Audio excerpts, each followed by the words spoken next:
Big thanks to Hiya Toys for sending this one out. You can check them out and links to get this in the description. Kaiju, turtles, Dragon Ball, and more. It's Steven's Toy Reviews. Hey there, collectors. It's going to be Steven here, and with my first Robocop review, today we're going to be taking a look at the Exquisite Mini 2-pack from Hiya Toys of Robocop 3, which is going to feature Robocop in a fancy, schmancy, purple-ish paint scheme, along with the first time they're doing Otomo, which is like Android, not Robocop. Pretty cool. Otomo, I don't know. I'll alternate between them. You figure out which is the best pronunciation. Anyway, so for this 2-pack, which you are going to get both of them, they are going to be 1/18-inch scale, which is going to be a part of their Exquisite Mini lineup, and we actually do get a fair amount of accessories, which is going to be pretty cool. So let's not delay and take a look to see whether or not they're going to be worth adding into your collection.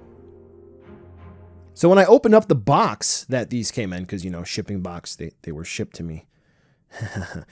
It was pretty neat to see that they came in a product box and then they were in a standard like blister card, which was really cool. So the presentation on these is really neat. And you know, when I talk about a package for a product, that really helps to sell it a bit. The only issue is that you can't put them back in the box. So once you take them out, they're done, which is a bit of a bummer because with all of these small parts, you can't really store them. Maybe get a Ziploc baggie. Or another thing you could do is if you save all of the parts, you can keep the clamshells from the inside of the blister card and then put them back in the box with a little bit of bubble wrap. Just something to keep in mind. All right, let's go ahead and take a look at the figures. First and foremost, Robocop, kind of like I said before, this is basically going to be a repaint with some maybe slight retooling. So this way we get it closer to the way he looked at the end of the movie, wherein he is fighting double Otomo, and you know, the bomb goes off and he's got to get the jetpack, and I have a master's degree, I know how to use my words. Anyway, for Robocop here, we do have a bit more of a metallic purple-ish paint application compared at least to the prototype pictures of some of the other Robocop 3 product, and I have to say, in hand, it is very impressive. The only thing that's going to be a little bit lacking is going to be the skin tone face paint underneath the lower half of Robocop's face, but otherwise, I do think that the figure does look rather solid. Otomo, gnarly. Gnarly. This dude definitely does look like got shot up by Robocop's gun arm, and you can definitely tell that is what happened here. There's no mincing up what happened. So cool. Is it going to be accurate to the source material? Not exactly 1-to-1 given the size, and you know, sometimes paint detailing from unit to unit is going to be a little bit different. So accuracy, it's not going to be the strongest suit here, but it does capture the idea of what they were going for here just fine. I think the jacket is a little bit too poofy. Maybe the intention here was to take it off. However, it is not really possible to pop the arms off, but c'est la vie, it's fine. It's not really that big of a deal, just something that I am pointing out, which it would have been cool if the jacket could have come off just because of design and customization purposes. But overall, I do think that this figure does look rather solid with no real major issues except for what you may consider something you don't like. All right, articulation for the delinquent duo here. We'll kind of breeze through Robocop a bit just because for those of you who have been collecting the Exquisite Mini stuff so far, you probably already have a Robocop. You know the same song and dance here. Head is going to be on a ball joint, and that kind of rocks around, so we can look up about that far, down that far, twist and turn. Shoulders appear to be just straightforward on ball joints, so they rock around. Because of the design, he could only lift his arm up about that far, in that far. Yeah, you know, rock in and out. So that's all fine and dandy. For the elbows, we do have double hinges, which is really cool. Do we have any swivels there? No, we do not. The wrists, we are going to have ball joints here. So this way we can swap the hands out. So this way you know what that looks like. It's going to be just a single ball joint, which is fine. For the gun arm, there isn't going to be a swivel where the gun here is, which would have been really cool, even if it's not source material accurate, if we could spin it around. But it does seem like there's a little bit of a swivel where the hinge plugs into the forearm there. So you can get just a little bit of tilting movement there. We do have a bit of an ab crunch with a ball joint and a waist ball joint, so you can see those two moving side by side. So that does mitigate a little bit of the stiffness for the arms. So this way, you may have Robocop, wanting to just kind of... Oh, wait a minute. This is something interesting. So this just kind of freed up on me right now. It seems like the left arm has a bicep swivel in there, whereas the right arm does not. Oh, so look at this. Look at this. We discover stuff every day. So anyway, yes. You see that. Hips. If they do pull down, I don't know. It just kind of seems like they have swivels forward and back. So we can kick out about that far and kick to the back about that far. How about to the side? Just a little bit. But we do have dedicated thigh swivels, which is good. Single hinge knees, which is cool. Then, this is really neat. For the pistons back here, they are on hinges, which go into this little thing. And then the ankles, look at that. How they twist and turn thanks to the ankle rocker swivel. They're not breaking.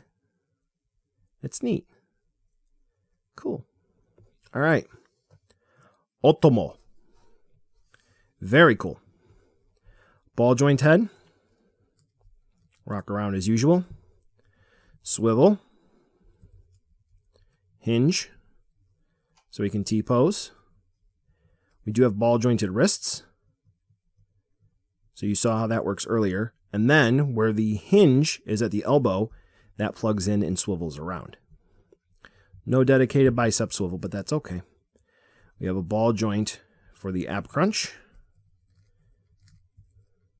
And then we have a ball joint at the waist. So you can twist and turn all around. We can't really get the jacket off unless you pop the arms off, which still looks just fine, but I don't really want to do that. Hips pull down, hinges, which is cool. Where they have ball joints where they plug into the hips or into the legs, which is cool. And that far to the side. We do have thigh swivel support. That socket does plug into the thigh. Single hinge knees. Come on. There we go. No boot cut. Ball jointed ankles. There's a little bit of rocker movement. So at this size, pretty solid movement. And as you'll see in the upcoming action shots for the accessories, you will see our samurai ninja warrior can pull his sword out of his sheath. Pretty neat. Next. All right, and next is going to be accessories. And Robocop, he actually comes with a fair amount, I would say, for this particular release. Unfortunately, there isn't going to be a swappable part for the gun arm, but we are going to get two alternate hand parts. One of them is going to be a splayed hand, and the other one's going to be a gripping hand, so this way he can fire off the Auto 9, which he does, in fact, come with, which it's very small detailing. I mean, it is what it is here. That's just going to be fine. Then otherwise, he is going to come already out of the box with his data spike or his terminal strip. The only downside is that there is not going to be a normal fist. So if that was something you were looking for, unfortunately, that's not here. Now, when we move over to Otomo or Otomo, whatever you would prefer, they going to come with splayed left and right hands aside from just the sword holding hands. And then it's going to come with the katana as well. And that looks fine. We do have yellow on the handle. No real big issue there. I mean, is it going to be pinpoint accuracy for paint? No, but, given the size, that's fine. And he can actually grab it out of the sheath. So if you're looking to go for like a more so classic samurai pose, you can definitely do that. And considering this is more so scene specific to the end of the movie, the only thing that I could say is for Otomo, maybe a non-damaged head, but I could definitely see that being a standard release on its own down the line. Included in this release will be one diorama support base stand, one for each figure, which is going to be really cool. The detailing found here does look rather nice. And like I said, one for each figure. And the neat part about what Hiya releases is for this particular line, even though they do multiple properties, they are a bit modular and they can combine with different properties. So even though you may have different lineups from, let's say, figures and collectibles from Robocop, Dread, or whatever have you, you can actually mix and mingle them with different franchises. So here you go. Here's a look at what that may look like. You use those little long H pieces on the bottom to connect them together. And that's going to be it for the accessories.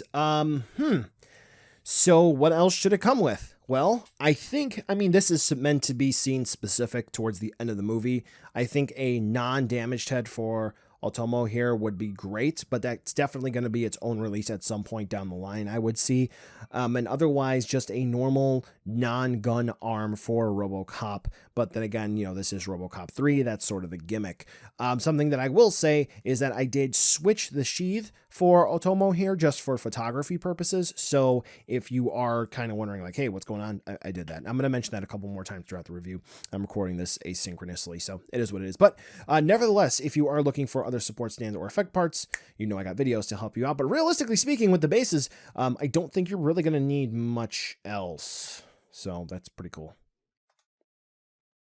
Now, normally I don't collect this size or scale of action figure, so here's going to be a size comparison with a Robocop 3 set and the Clegg Mercenary from Judge Dredd. So this way you have an idea of how these will look together if you are looking to pick these figures up, so you get a good idea of sizing.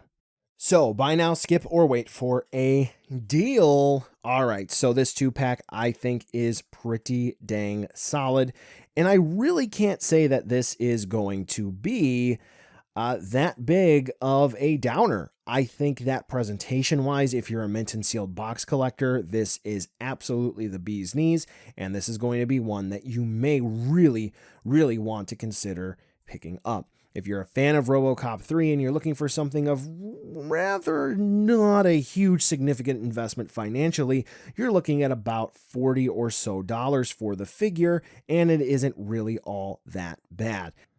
Whether it's going to be desk toys or actual serious collector displays, I think that this is going to be rather solid. The only thing that I do want to finish up the review here with is I did switch the sheath for Otomo because I like the idea of the sheath being on the other side. Correct ways it should be on the other, it just made it easier for photography. And that's about it. I think the set is solid for about $40. Good choice. Well, collectors, that brings us to the end of the video today, and I just wanted to take a second to thank you so much for watching. Now, you've heard a lot from me. I'd like to hear a little bit from you. Drop in the comments down below whether or not you liked it, you hated it, or maybe you were somewhere in between. I also want to take an extra second here for a nice, humongous thank you to all the patrons for SDR over the last month who have really helped the channel grow into what it can be today. So to all of you, 2 big thumbs up. Thank you very much. And now the end card should be popping up, which will give you a few clickable links, like maybe to subscribe or head on over to my Patreon, or some short URLs like to my social media or to my Teespring store. There's also a video I hand selected for you, so if you want to watch another STR video, I hand selected some good content for you to watch, so definitely check out that video. Thank you again so much for watching, and I'll catch ya in the next video.